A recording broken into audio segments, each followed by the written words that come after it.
एक तो ऋषि मोटा, ऊपर से कमाई भी कोई खास नहीं, लेकिन कंचन को तो शौक था मॉडर्न बहू लाने का, और उसे एक दिन ऐसी लड़की मिल भी जाती है। हमें तो आपका ऋषि बहुत पसंद है, लेकिन मैं आपको साफ साफ बता देती हूँ, मेरी बेटी के शौक थोड़े से अलग है बहन जी। अरे बहन, हमें सब पसंद है। आपकी प्रियंका जैसी लड़की की तलाश मुझे कब से थी। जींस पहनकर अंग्रेजी में गिटर पिटर बोला करे। अरे बहन जरा सुन तो लो, मेरी बेटी के शौक क्या क्या है। अरे नहीं नहीं बहन, बस लड़की को देख लिया तो सब कुछ देख लिया। आप ना शादी की तैयारी करो, और वो जरा सामान की लिस्ट भी दी है ना मैंने। हाँ बहन जी, सारा सामान शादी से एक दिन पहले ही आपके दरवाजे आ जाएगा। मजा आ गया, मजा आ गया। अब तो बस आप शादी की तैयारी करो। प्रियंका के माता पिता के जाने के बाद कंचन का पति उससे कहता है, अरे भाग्यवान, तुम तो कुछ ज्यादा ही जल्दी दिखा रही थी शादी की। अरे बोलने तो देती, लड़की की माँ क्या बोलना चाह रही थी। अरे आप चुप रहिए जी, कुछ पता भी है आपको, बस मुफ्त में बोले जा रहे हैं। मेरी दोस्त शशि की बहू देखी, लंबी पतली और पढ़ी लिखी, हजारों में कमाई और संस्कारी भी। अरे पर जब वो मेरी बहू देखेगी तो जल भुन जाएगी। लेकिन तुम तो शादी ऋषि के लिए कर रही हो ना, या शशि के लिए? तुम्हारा लड़का कुछ कमाता भी नहीं है और शरीर भी भगवान की दुआ से फूलता ही जा रहा है। फिर बोले आप हैं? फिर बोले आप? मैंने कहा ना, प्रियंका जैसी जींस पहनकर अंग्रेजी झाड़ने वाली बहू किस्मत वालों को ही मिलती है। चुप रहिए आप। पति के लाख कहने पर भी कंचन ऋषि की शादी प्रियंका से करवा देती है, लेकिन प्रियंका जैसे ही घर में आती है वैसे ही जोर जोर से चिल्लाकर नाचने लगती है। आज मेरे यार की शादी है, आज मेरे यार की शादी है, अरे नाचो ना नाचो।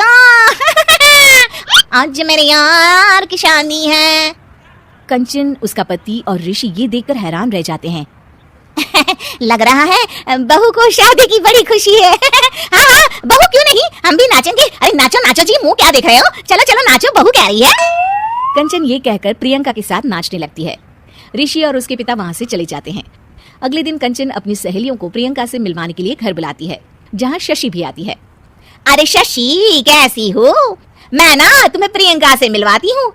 अरे सच में बहुत ही एडवांस सोच की लड़की है, कितने मॉडर्न ख्यालात है उसके, पता है तुम्हें?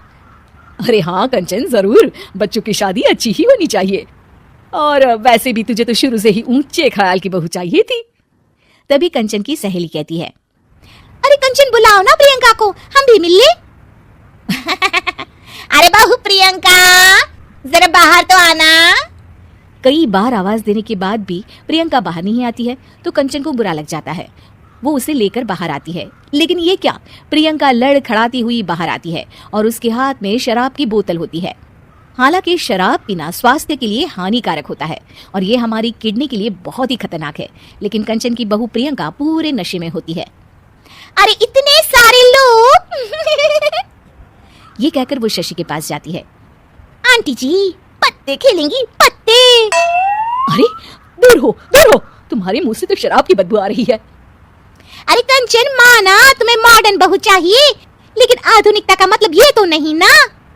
बुरा ना मानना कंचन, तुम्हें पता था कि तुम्हारे बेटे की कमाई और शरीर दोनों ही ठीक नहीं है, तो तुम्हें उसी हिसाब की लड़की से शादी करवानी चाहिए थी। ऐसा कहकर सभी औरतें वहां से चली जाती है। तभी प्रियंका की माँ कंचन के घर आती है। अरे बहन जी, बड़ी चालाक निकली आप तो, बिना बताए अपनी पियक्कड़ बेटी मेरे लायक बेटे के गले में बांध दी। आय हाय, बड़ी आई बिना बताए। उस दिन जब मैं ये बात बता रही थी तो तुम तो सुनने को भी तैयार नहीं थी, अब भुगतो तुम। ये कहकर वो वहां से वापस चली जाती है। सबके जाने के बाद कंचन अपना सर पकड़ लेती है।